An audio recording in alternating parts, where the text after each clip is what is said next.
direct. Et on évoque également un Français qui, lui aussi, a une formidable histoire, un parcours très particulier.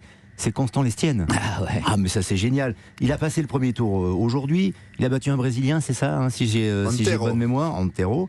Première fois à 30 ans et 7 mois. 30 ans et 7 mois pour passer ce premier tour à Melbourne. Un record pour un Français, on l'écoute.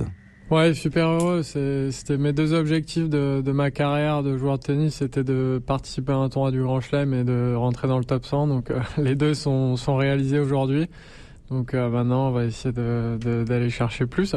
Ça fait bizarre comme stade de se dire qu'on est le plus vieux à réaliser cette performance. Mais bon, c'est mon parcours, c'est comme ça. Et puis voilà. C'est vrai que j'ai eu un petit souci aux pectoraux. J'ai une petite lésion musculaire, donc je savais que ça allait être compliqué de jouer et même de peut-être finir le match. Je pense que j'ai été bon dans la gestion de mon corps sur ces derniers jours. Et puis pendant le match, je savais que je pouvais pas servir, donc j'ai poussé la balle à 130 pendant tout le match. Mais j'ai réussi à pas me faire breaker, je sais pas comment, mais je pense que voilà, j'ai fait pile ce qu'il fallait pour que ça passe aujourd'hui.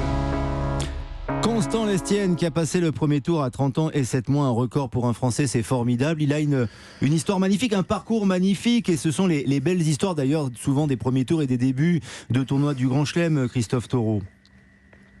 Ah oui, moi j'adore ce genre d'histoire, ces joueurs qui se sont fait un petit peu en marge d'un parcours traditionnel. Il faut savoir que c'est sa 11e année sur le circuit. Constant Lestienne, c'est absolument incroyable. Il est rentré dans le top 100 extrêmement récemment. Il va rentrer dans le top 50 grâce à cette victoire au premier tour.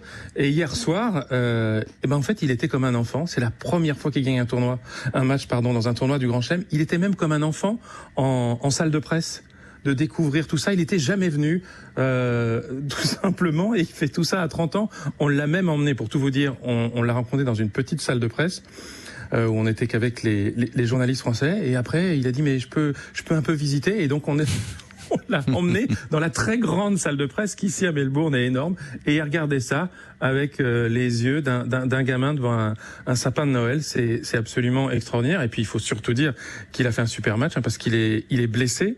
Vous l'avez entendu dans la petite interview. Donc effectivement, il servait à 130 à l'heure.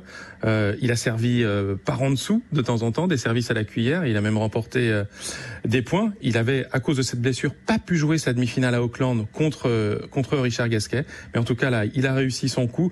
Il y a vraiment, on se demandait s'il allait pas jouer pour jouer et puis peut-être abandonner, parce que c'est quand même compliqué de jouer avec une blessure aux pectoraux, de jouer au tennis avec une blessure aux pectoraux.